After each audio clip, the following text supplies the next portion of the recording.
There are a total of 3 sections on the schedule of cost of goods manufactured that we may carry, which is direct materials, direct labor, and manufacturing overhead.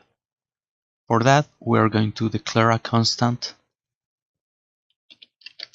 for the total sections SOCGM, as long it's going to be equal to what I just said, so it's going to be equal to 3, and we need a counter for that. Theme counter sections SOCGM as long as well. Let's going to save this.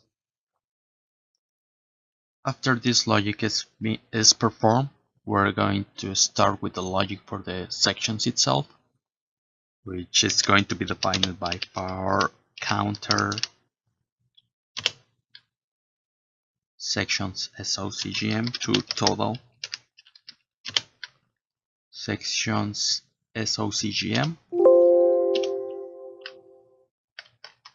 This is going to be equal to 1, and next counter section SOCGM. Here we will need to create a variable that will take into consideration the steps that we're going through each iteration here, and the column itself that it's starting on. For that, we're going to change this call transaction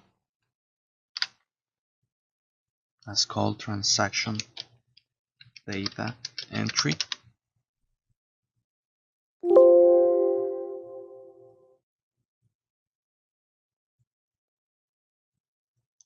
And now we're going to create another constant, but this will be for the SOCGM template.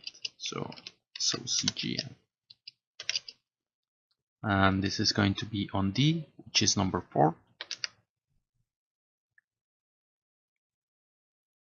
And here we're going to create a logic in order to follow this constant that we just created. So it's going to write on the cells rows.count based on the call constant that we just created on the SOCGM and up row. So what we'll do, it's something like this, but we need to consider +1 in order to do that. But we need to declare a row variable, because the row will be changing accordingly. So if it starts to right here, for the next iteration should start to right here, and so on and so forth. For that, we are going to declare theme row to write in OCCGM as long, and this is going to be equal to this +1. Now, if counter sections SOCGM equals 1, then cells from that row and the column and the OCCGM, that value should equal to direct materials.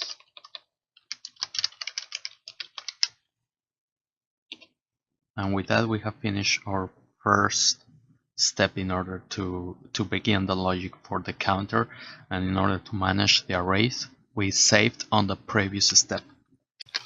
In order to manage those arrays, we need to declare a variable which will be dim counter array counter r as long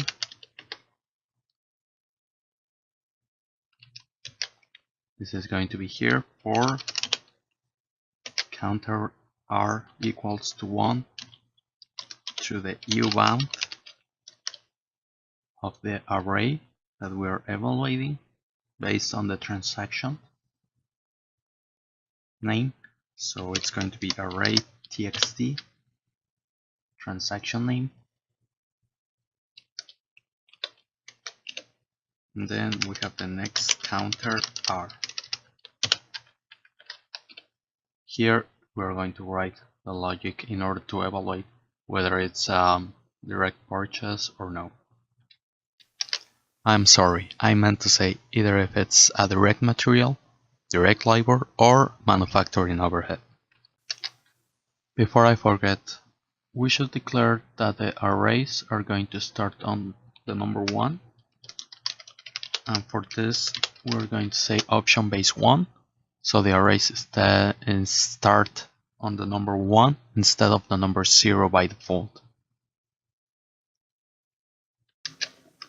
Okay guys, as always, thank you for watching, subscribe for more awesome tutorials, and be sure to like and comment this. See ya!